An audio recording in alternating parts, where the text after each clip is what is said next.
If you've been attending services for the past 2 months, you know that our topic has been spiritual mind treatment. And I've been describing spiritual mind treatment as a form of positively framed meditation that has quite a lot in common with prayer, but also has some significant differences. Now, if you're just joining us, or if you want to catch up, we've got free content on our website where you can review all the past messages of this month and the previous month.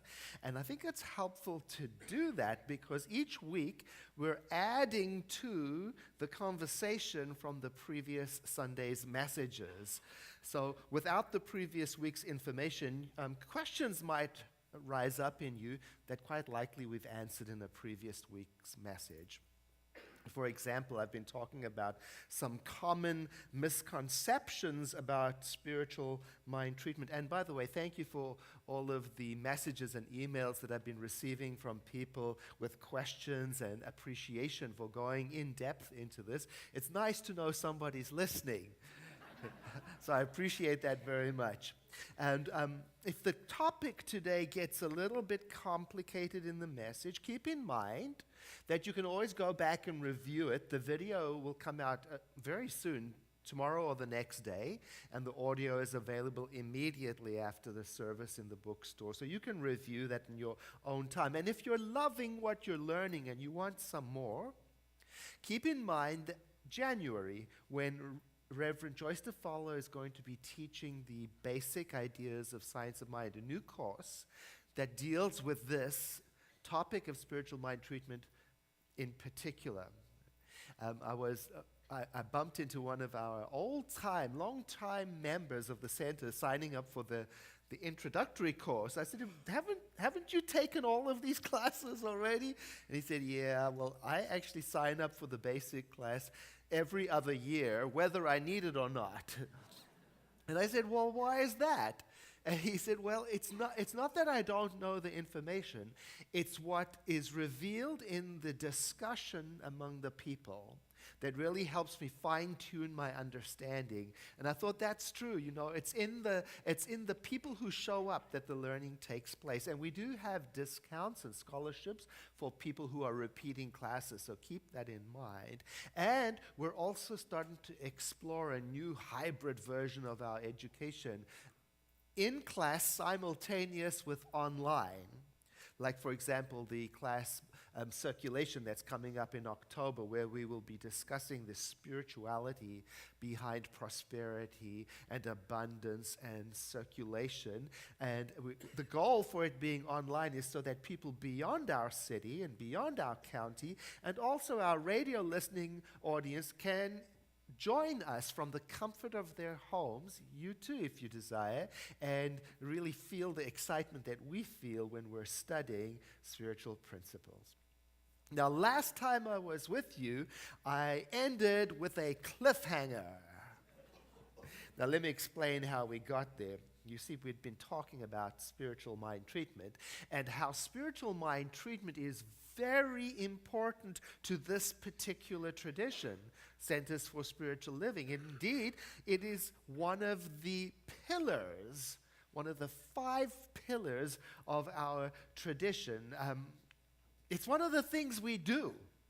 That's what we do. If you hang around here long enough, you'll know that's what we do. In fact, I would say spiritual mind treatment becomes, if you call yourself a religious scientist, it becomes your first response to life's issues. It's how we make sense of this world. It's what we do. It's our thing.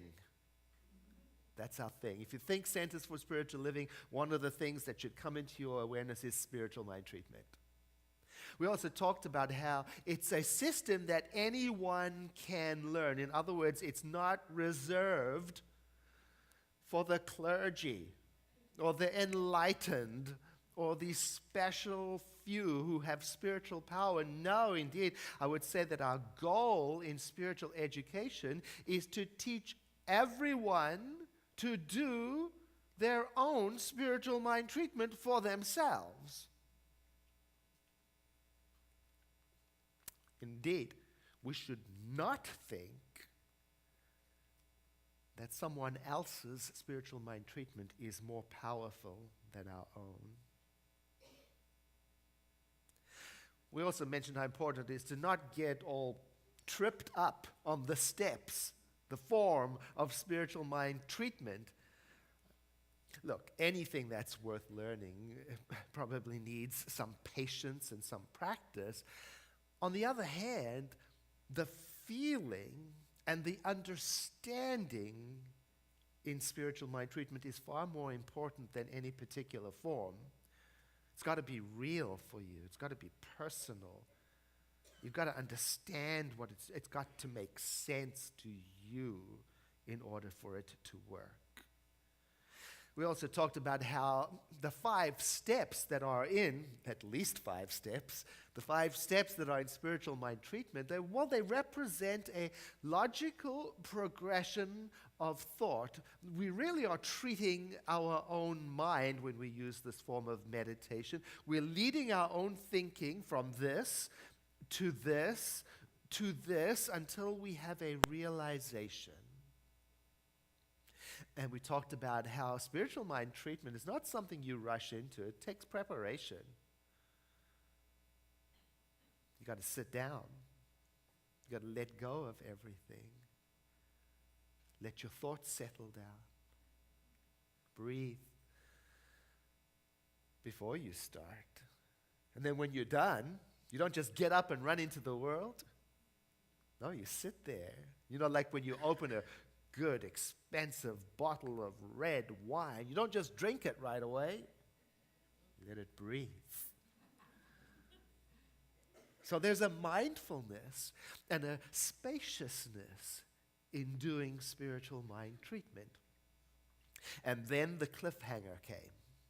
I asked the question, what exactly are you praying or treating about? In other words, what's the purpose of your spiritual mind treatment? Because the outcome you have in mind is going to influence the words and the feeling of your spiritual mind treatment. Now, don't you know, I've been waiting several weeks before dealing with this question, what is the purpose of your spiritual mind treatment? Because I wanted to make sure we're all on the same page and we all understand that the whole treatment is important. Not just the part where you get what you want. You know, where you get what the goal is. Because, you know, that's the part people want to go straight to. I want to go directly to that. I want this, I want that, I want this. You know, the goal, the outcome, the purpose. That's the part that gets all the attention. And yes, it is important to know what the purpose is, but no more important than any other part of the spiritual mind treatment. The whole treatment is an organic process. It's made up of equally important parts. So let's have a look at that. Now, you ought to know this phrase by heart by now. You've got to take time every day, twice a day, to settle down, to sit, and to let go of everything. Oh, that's very important. Oh, it's so important to get that right. I would say that the rest of the spiritual mind treatment depends on that. You know, if you don't get that right, then you take the anxiety and the worry into the treatment. Oh no, you have to sit down for a moment. I can't just jump right in and start telling the universe what I want. I mean, I suppose you can. It's just rude.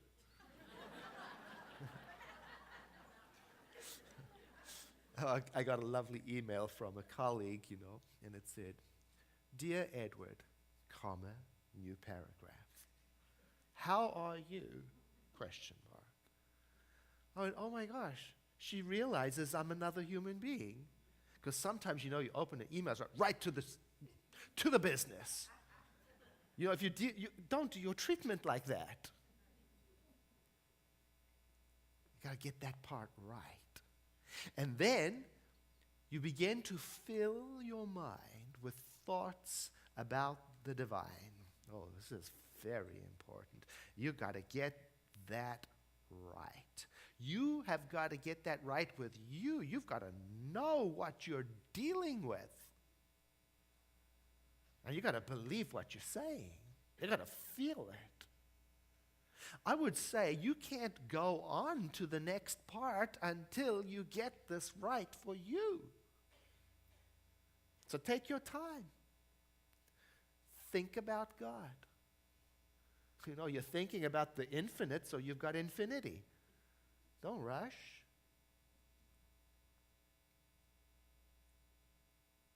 Talk to yourself about the divine.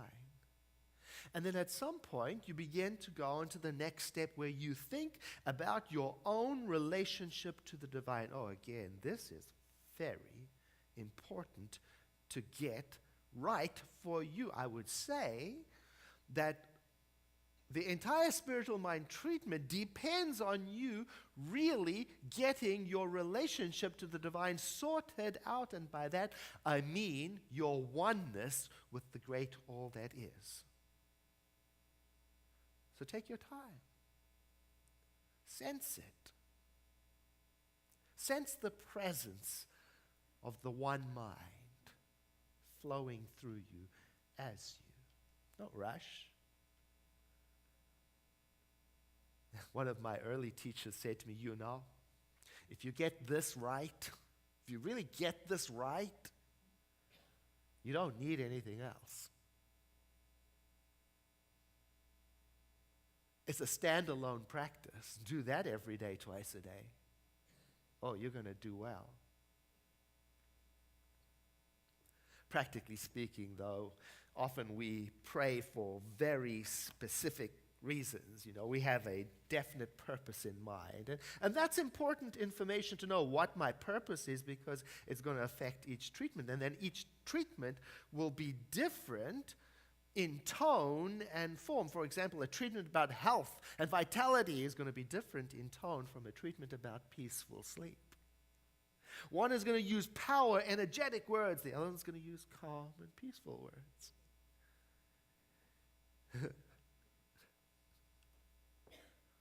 Oh, it's so good. I mean, think about it like this. You're going on an outing. So you prepare yourself based on what kind of outing it is. Now, if you're going to the beach to swim, you prepare one way. You pack certain things. If you're going to go to the plaza to shop, you pack different things. You know?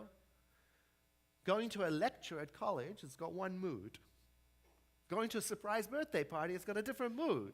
Now, you can't just have one standard backpack and expect it'll be suitable for every adventure. No. I mean, you're not, as far as I know, you're not going to need the swimsuit to go shopping at the plaza. And so on. And that is how it is with spiritual mind treatment. So we are to get very clear on our destination. What am I treating for?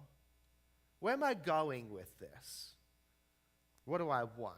Because it's going to help me pack the right things in my bag. And by the right things, I mean the right words and the right feelings. So before you even start out the door with spiritual mind treatment, it's very important to get clear in your thinking. What is my intended outcome? So let's use something in your life right now for an example. Think of something that you would like prayer for. It could be something that is stressful right now. Think about a problem maybe in your life that, or just a situation that's challenging you. And take your time. Just think about it. Because I'm going to ask you to call that situation, the problem. And once you've identified it, now we can move on. I'm going to ask you to think about what you want instead of that situation.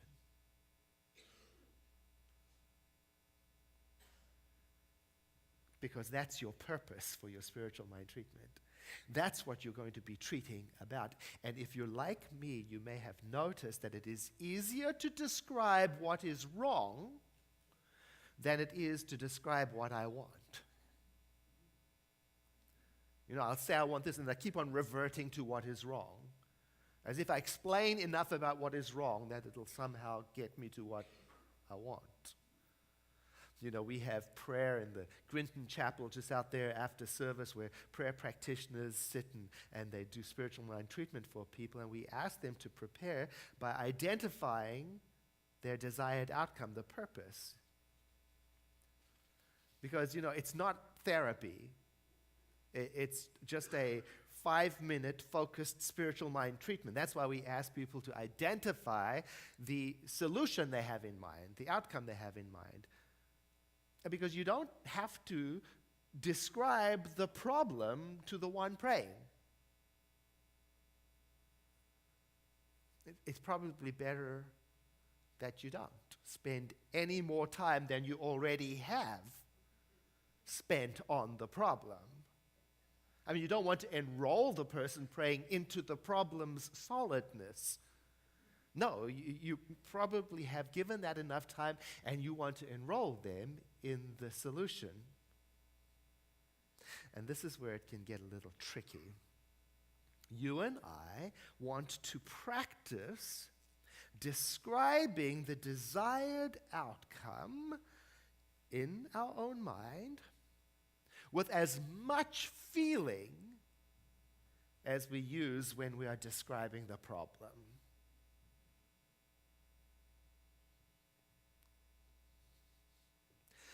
So let's go through some examples. We'll use 3 imaginary people and 3 situations maybe you relate to one or 2 of them. Person number 1 says, I'm worried about finances and I don't seem to have enough to make ends meet. That's the situation.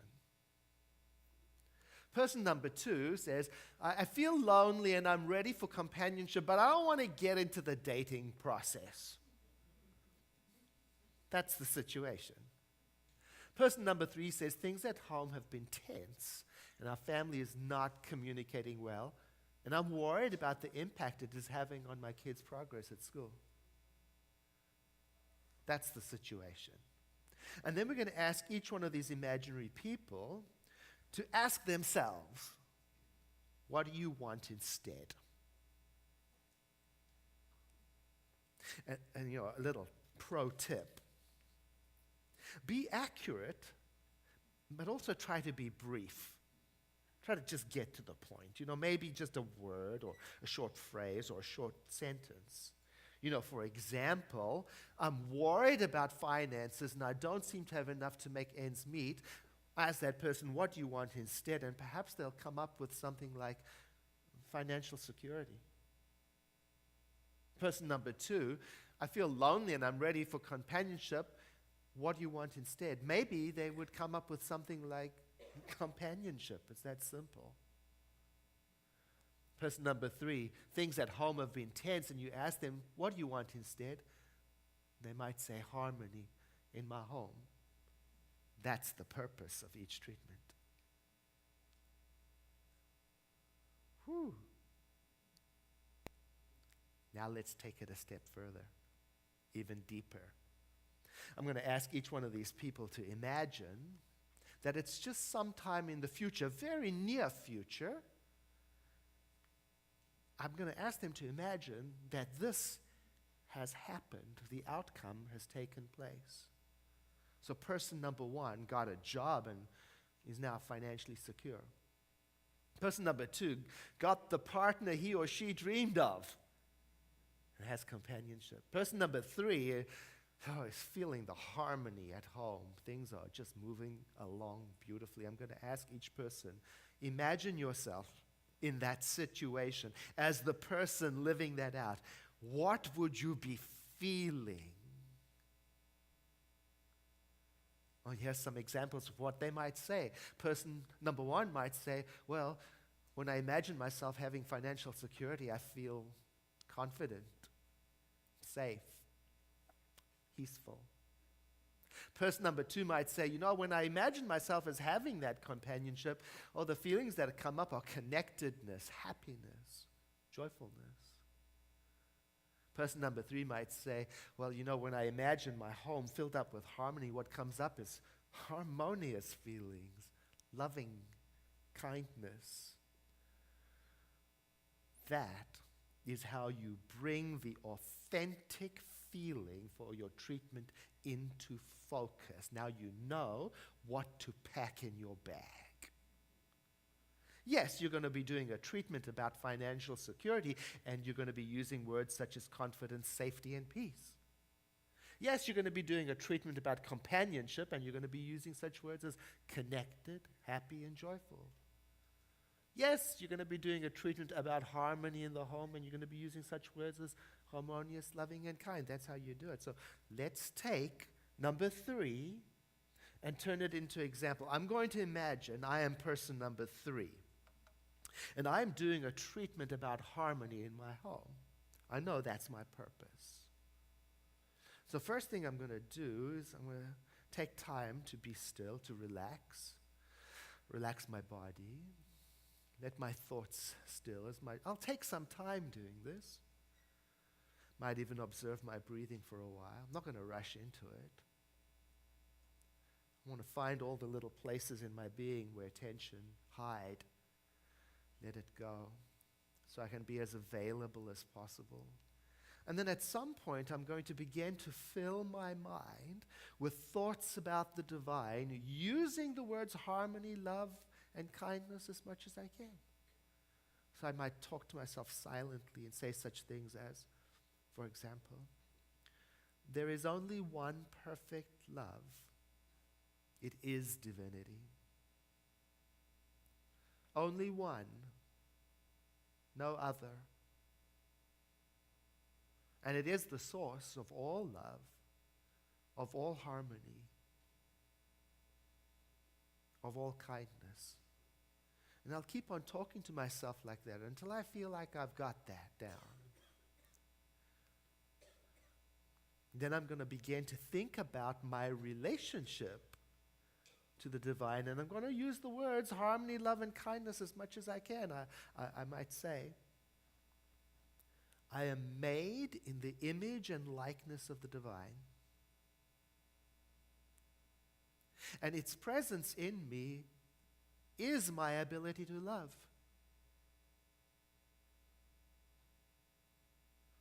It in me is the source, the place I draw upon for kindness. And I'm going to stay with that until I feel this unity. And then, at some point, without rushing, I'm going to move into the next step, where I'm going to describe to myself the spiritual truth about that purpose I identified. I'll take some time. I might say, the divine is present in me and in my family as the power that connects us easily and effortlessly through love. That is there. I might say to myself, I realize that there is a natural inclination in me towards loving kindness. And it expresses easily and effortlessly, and it connects me to everyone in my family. So I'm describing the spiritual truth of my purpose. I might say, I embody kindness, and I express it in my family. I feel love, and I express it in my family. I am the channel through which divine harmony flows, and I just keep on that. I'm not worried about how things look. I'm trying to get to the spiritual truth. And then at some point, I should start to feel the feels. Oh, I call this rejoicing. I might say to myself, I celebrate this new awareness I have about my family. I feel truly grateful for this shift in my consciousness, for knowing this truth about my family. And then I got to let it all go. I got to release it, I might say to myself something like, I let go and I let God flow through me, or something like that. I might say, Amen. I might say, and so it is. I could even say, I release my word. Whatever I say to feel complete, and then I'm not done. And then I sit there. I sit with what I've said. I want to feel the completeness of my spiritual mind treatment. I want to feel the realization. You notice that each treatment is complete and deals with one topic. So it has a lot of integrity. It's not a shopping list. Another pro tip. When talking about spiritual mind treatment, try this on. Instead of saying, I'm treating for harmony in my home, instead of saying, I'm treating for companionship, instead of saying, I'm treating for financial security, take that word for and replace it with the word about. I'm treating about financial security. I'm treating about companionship. I'm treating about harmony in my home. Oh, see that? I'm not treating for something. The difference is very subtle because the word for places the result out there as something to attain, whereas the word about brings it really close as something that already is. And spiritual mind treatment is the process I go through to get my consciousness expanded enough to accept it, to accept what is spiritually true. I'm aligning my thinking with that truth. I'm not begging for anything. I'm not asking for anything. I'm accepting something. I'm getting clear on something. Now I'm going to say that again because it is very important to know the difference. I am not asking for anything. I'm not treating the universe or God like a vending machine. I'm looking to change my mind from there to there to there, to grow in acceptance and in awareness, to accept a bigger picture for my life and for myself and for my family, one in which harmony and peace in the family is as real to me as my breathing is. I can see it in my mind's eye. I can feel it. I know it. No matter what it looks like on the outside, in my spiritual mind treatment, I want to be clear. And that is why Dr. Ernest Holmes says that spiritual mind treatment is not well-wishing. It is not hoping. It is not sending thoughts and prayers. It's not asking for a blessing. And next week we'll discuss exactly what he means by that. But for now, we'll use that situation that you identified earlier, your problem, for spiritual mind treatment. So I invite you to think now, whatever you came up with, what you want instead.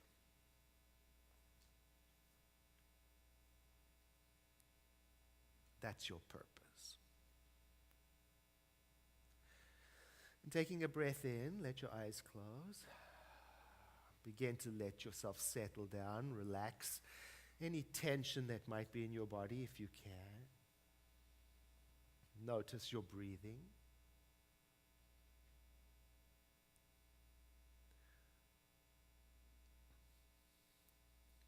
And you might take a little longer on your own, but for this morning, begin to fill your mind with thoughts about the divine in your own words, silently in your own mind. You might be saying something to yourself like, God is the love of all creation.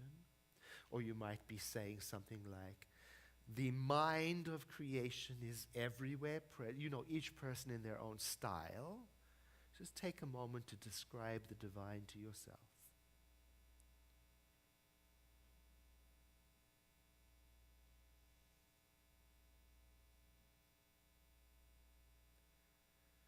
And when you're at home, you might spend a little time like that.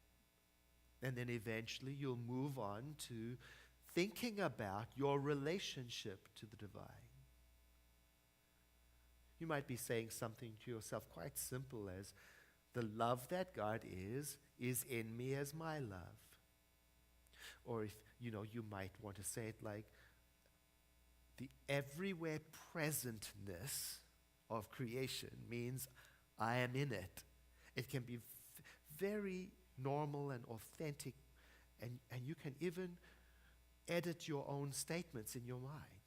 So take a moment to think about your relationship to the divine.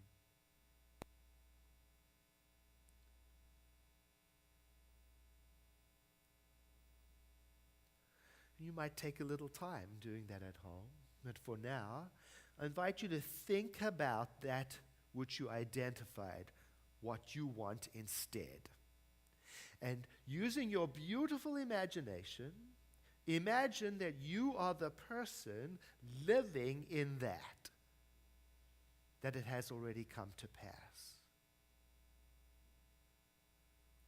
See in your mind's eye, or if you prefer, feel what it feels like to be that person who lives in the world where that has already taken place. And then silently describe yourself in this new reality and try to get a warm feeling of clarity about it.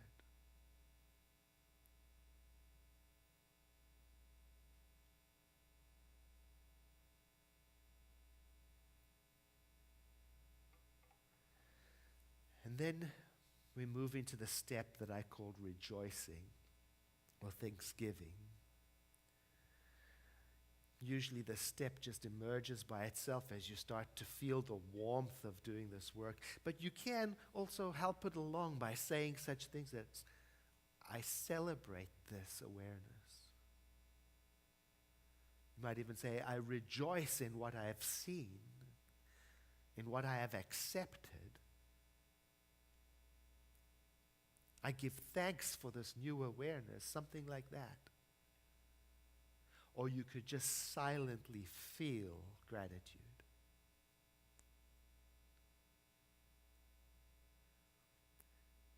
And then there will come the time to let it all go. And you will say something to yourself to indicate that. You might even say, Amen. Or you might say, and so it is. Or you might say, I release this word. Or you might say, I let go and I let God. Or you might say all of those things. And then you sit. And you feel the completeness of your spiritual mind treatment.